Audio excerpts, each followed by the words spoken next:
is your greatest investment. Then step out and explore with Go Grandma with flavor and unforgettable experiences. And level up your lifestyle with Mateo G, where success and real talk come together. Wellness, adventure, inspiration, where living well is everything.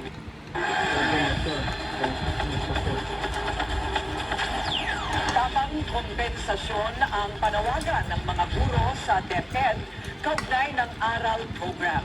Bagaman sang-ayon daw sila na dapat tugunan ang learning crisis sa bansa, hindi raw dapat ito nakapasan lang sa mga guro. Sagot ng DepEd, may sapat na pondo na sa taong ito. Narito ang exclusive agenda report ni Joash Malimban. Mga estudyante, busy mag-swimming o magbakasyon ngayong summer, ang ilang guro tulad ni Teacher Erlinda Alfonso, alas 6 na ng gabi, nasa school pa rin.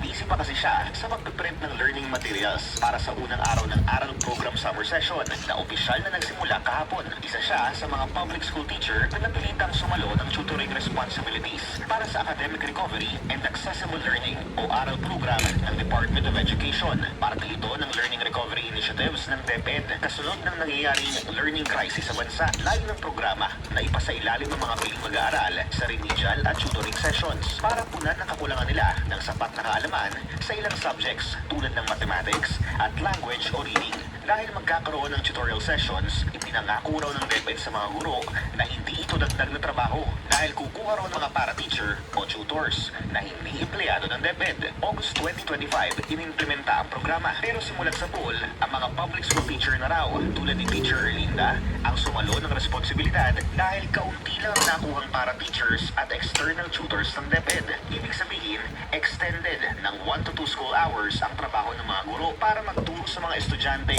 nasa ilalim ng programa. Saluhin daw ng marami ang pagpiprint ng sariling learning materials dahil soft copy lang daw ang naiprovide ng DepEd. Sabi nga natin, dapat nagpapahinga kami sa mga buwan na ito para magkaroon kami ng lakas sa susunod na school year. Hindi naman namin pwedeng pabayaan yung mga estudyante na gusto talagang matuto. So, ayaw namin kung tutusin. Dahil, yun na lang yung bakasyon namin eh. Pero wala kaming choice. Sabi nga nila, sa haba-haba man daw ng prosesyon, sa teacher pa rin ang bagsak ng aral program. Itong Abril, nagsagawa ng pagdinig ng House Committee on Basic Education and Culture kung saan bahagyang natalakay ang aral program. Dito, siniguro raw ng DepEd kay Committee Chairperson Roman Romulo na iba na ang magiging takbo ng programa at hindi na raw public school teachers ang sasalo sa aral program. Aral program is not you, Aral program are mentors. Sa reality teacher naman po For talaga this part, iibahin na yun ang plano nila. But hindi rin ako agree sa aral dito. Pero sinabi niya kasi ni Asik Janier na hindi raw teachers. Pero paglinaw ni DepEd Undersecretary Carmela Oracion, tila mali raw ang naging interpretation sa programa. Sinabi niya, hindi tuturuan ng teacher ang sarili niyang mag-aaral. No?